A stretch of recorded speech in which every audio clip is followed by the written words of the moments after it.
Okay, so welcome to the lesson on exponent properties with negatives and zeros, and also on scientific notation. So last class what you would have done is an investigation, and hopefully what you were able to glean from the investigation is that we have got two additional rules that apply for exponents. One is that when we have a base that has a zero exponent, the numerical value of that is always going to be 1. And so just a brief recap of that.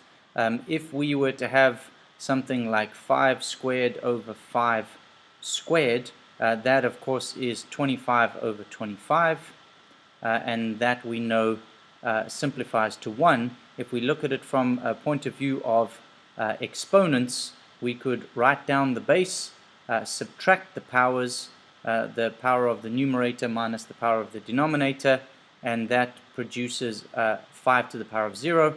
And as you can see, the number 1 and the number 5 to the power of 0 are equal.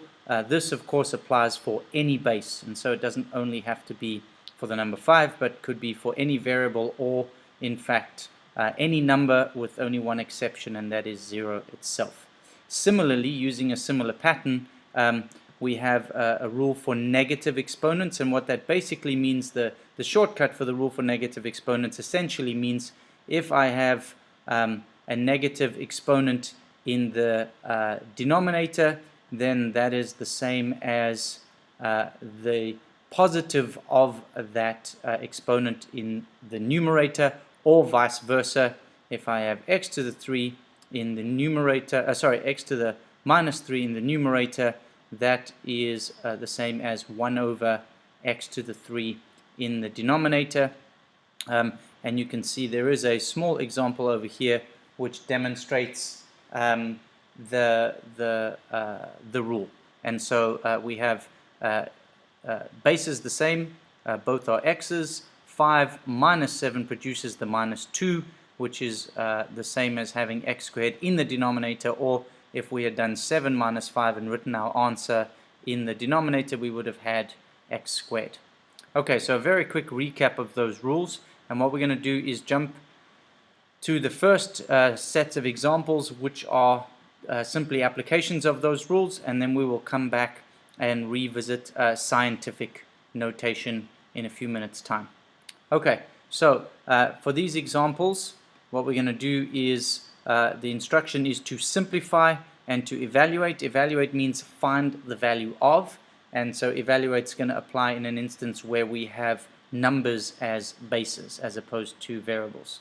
Okay, so the first one, if we use the rule that says when you raise parentheses to a power, you multiply each of the exponents for every single base in the parentheses by the number outside.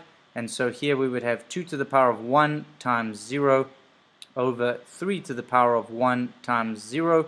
Of course, if there is no exponent written there, it's automatically a 1.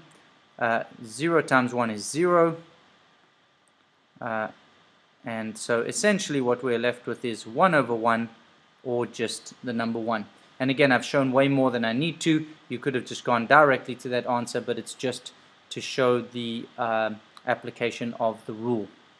Okay, minus 5 is our base. Remember, that is minus 1 multiplied by 5. There are in fact two bases there, and they both need to have the exponent. When we simplify expressions with negative exponents, the rule is that we must eliminate all negatives. So in this case, we have 1 over negative 5 squared. By moving the term to the denominator, we change the sign of the exponent, so we have 1 over minus 5 all squared, which is 1 over negative 5 multiplied by negative 5, and that is where we get our final answer, 1 over 25.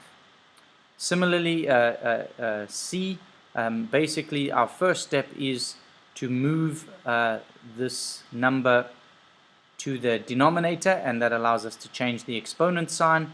And then if we want, because the instruction was to evaluate, that is 1 over 3 cubed, which is 3 by 3 by 3, and that is 3 threes are 9, 9 threes 27.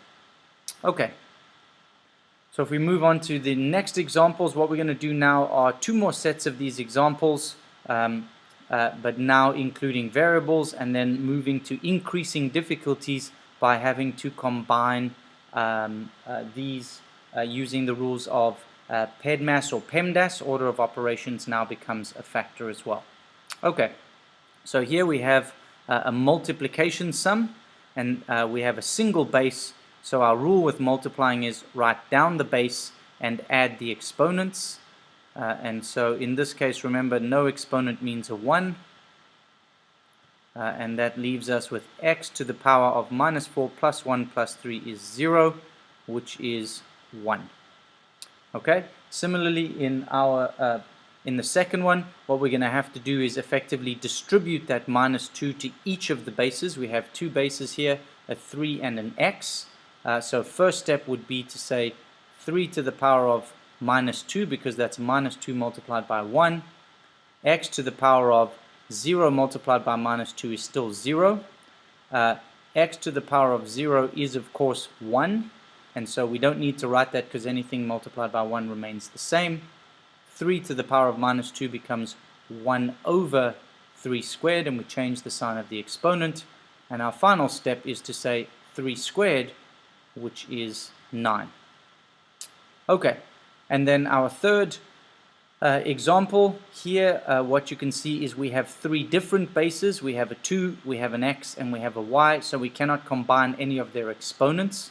And so all that we need to do in this question, since the instruction is to simplify, and that means positive exponents only in the answer, is to leave 2 where it is, to leave y cubed where it is, and effectively to get rid of the minus in the exponent of the x, it moves into the denominator.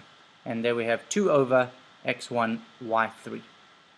Okay, so these are more complicated and more difficult because they require, some of them require some order of operations knowledge as well. And so what we'll do over here is start off by working in the parentheses wherever we can. And so in this case, nothing can be simplified inside the parentheses, although you could eliminate the negative y exponent right away if you wanted to, and you can do that either way. You can do it afterwards, after getting rid of the 3, or you can do it as a first step. It doesn't make a difference to the answer. So step 1 is to essentially distribute that 3 by multiplying each of the exponents. So I'm going to have 2 to the power of 1 times 3 is 3, x to the power of 2 times 3 is 6, y to the power of minus 1 times 3, which is going to be minus 3. 3 different bases, so we can't combine any of them, but we can do a little bit of simplifying. 2 cubed is, of course, 2 times 2 times 2, which is going to give us 8. X to the power of 6 and y to the power of minus 3 is going to move into the denominator, and that way we can eliminate the negative exponent. Okay, example 3b. What we have here are once again 3 bases, and our 3 bases are 2, x, and y. And so one of the possible approaches, and again, there are slight variations of what you can do at this point. One of the approaches is to write down those 3 bases, and I'm going to start by dealing with the fact that this is a quotient or a division problem, and I'm going to use the exponent rule for division first. And so 2 to the power of 3 subtract 1, and the reason I'm subtracting 1 is, of course, because we have 2 to the power of 1 in the denominator. X to the power of minus 1, which is what was on top, subtract, and in this case I'm going to subtract 2 for the x squared that was in the denominator, and I have this y squared on top, and what I'm going to do is subtract the exponent on the bottom, which is minus 3, and so I can deal with the subtraction first. That's going to give me 2 to the power of 2, x to the power of minus 3, and y to the power of 5. 2 minus minus 3 becomes 2 plus 3. And my final step could be to deal with the negative exponent and also simplify this. So we have 2 squared, which is 2 by 2, which is 4. Y to the 5 stays on top, and x to the minus 3 moves to the denominator and becomes x cubed.